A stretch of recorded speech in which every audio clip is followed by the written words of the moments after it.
Kagulat World. Hindi pa humuhupa ang ingay ng tagumpay ni Alexandra Ala laban sa Olympic silver medalist na si Donna Vekic, pero heto na naman tayo sa isang mas matinding pasabog. Bukas, January 8th, muling sasabak sa court ang ating Pinay Pride para sa round of 16 ng ASB Classic 2026. At ang target niya, isa na namang Croatian powerhouse, ang 20-year-old rising star na si Petra Marcinko.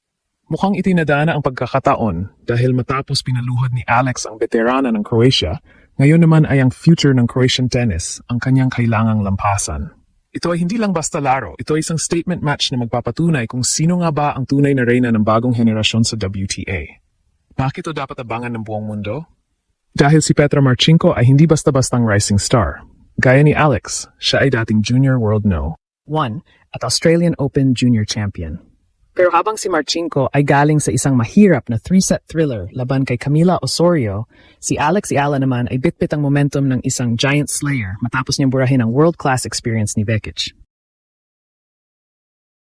Ang matchup na ito ay tinatawag na ng mga international analysts na Battle of the Prodigies. Dalawang magkaibang estilo, dalawang magkaibang puso, pero isa lang ang layunin. Ang patunayan na sila ang karapat-dapat na maghari sa world stage. Ang stats ay hindi nagsisinungaling. Si Alex Ala ay pumasok sa tournament na ito bilang world number 53, habang si Marcinko ay nasa number 82. Pero huwag kayong papalinlang, dahil si Petra ay galing sa sunod-sunod na ITF titles noong huling bahagi ng 2025. Ito ang ultimate test para kay Alex. Kung nagawa niyang talunin ng isang decorated Olympian, kaya ba niyang dominahin ang isang kasing edad niya na gutom din sa tagumpay? Ang fearless forecast ng mga eksperto. Isang matinding bakbakan na abot sa dulo, pero sa huli, ang home court advantage ni Alex sa Auckland, dahil sa libu-libong Pinoy fans na sumisigaw, ang magiging susi para maging second Croatian victim si Marcinko. Ito na ang pagkakataon ni Alex na ipakita na ang kanyang galing ay hindi lang para sa mga matatandang player, kundi siya ang tunay na leader ng bagong era. Ang WTA World ay nakatitig ngayon sa Auckland. Isang panalo na lang, at si Alex Ala ay hindi lang basta pasabog, siya na ang magiging pinakamainit na pangalan sa tennis ngayong 2026. Handa na ba kayo? Dahil bukas, muling isisigaw ng buong mundo ang pangalan ng Pilipinas. Bukas, January 8, ang Auckland ay magiging sentro ng atensyon ng tennis world dahil sa isang bagbakang hindi lang basta tungkol sa puntos, kundi tungkol sa territory. Si Alex Ala, ang ating world number 53, ay muling sasabak sa court para harapin ang isa pang pambato ng Croatia na si Petra Marcinko. Kung akala nyo ay tapos na ang usapan matapos pinaluhod ni Alex si Donna Vekic, nagkakamali kayo. Dahil si Marcinko ay hindi lang basta another opponent. Siya ang mirror image ni Alex sa kabilang panig ng mundo. Ang dalawang ito ay parehong 20 years old, parehong naging junior world number 1, at parehong nagdadala ng pangarap ng kani-kanilang bansa sa kanilang mga balikat. Narito ang kailangang malaman ng bawat Kagulat World fan. Ang matchup na ito ay isang clash of styles.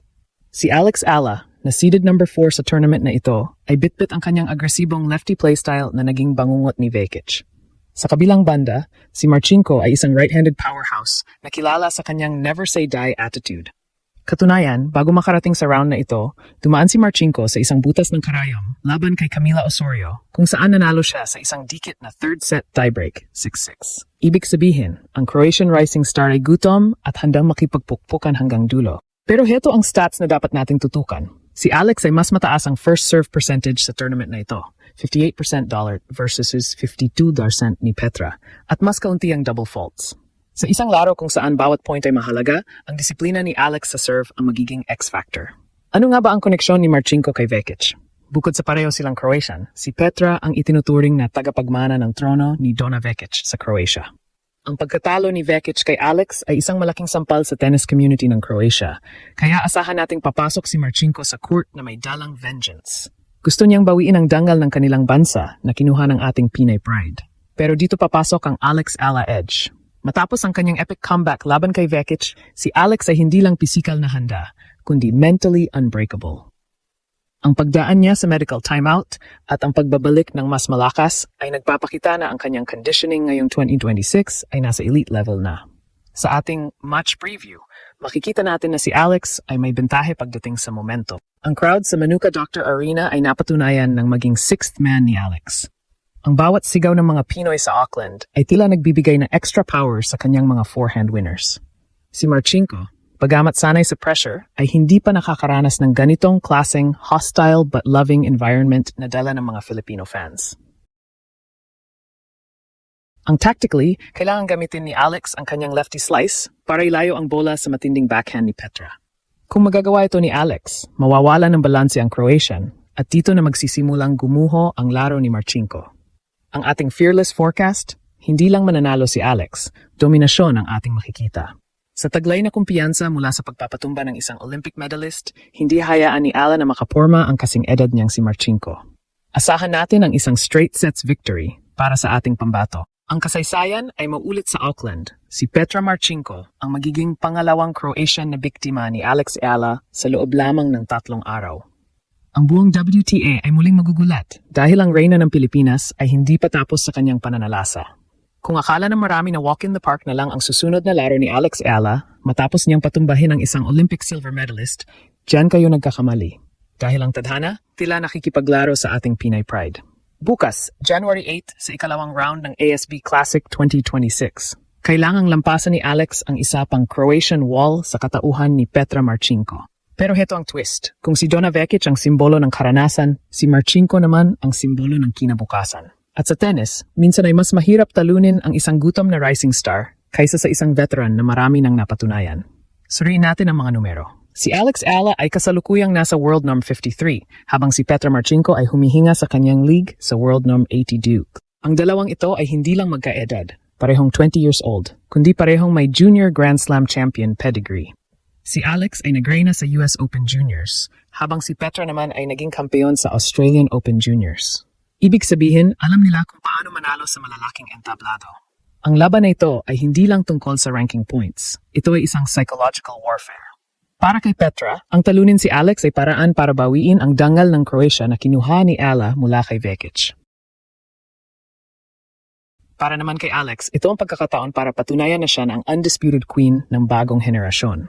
Ngunit, bakit nga ba naging usap-usapan ang Croatian connection na ito? Isipin niyo, sa loob ng isang linggo, 2 pinakamalakas na manlalaro ng Croatia ang itinapat kay Alex. Para itong isang script sa pelikula kung saan kailangang ubusin ng bida ang lahat ng warriors ng isang kaharian.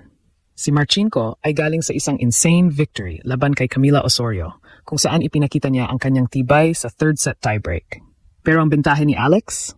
Ang kanyang giant slayer aura. Matapos niyang pabagsakin ang mga dati ng world number 1 gaya ni Iga Swiatek noong 2025, wala nang takot ang ating pambato. Ang bawat bola na ibinabato sa kanya ay sinasagot niya ng mas matinding puwersa. Isang bagay na hindi pa gaanong nararanasan ni Marchenko sa tour. Ang tanong na lang, kaya bang panindigan ni Alex ang bansag na the second Croatian victim para kay Petra? Ang lahat ng senyales ay nagsasabing, oo.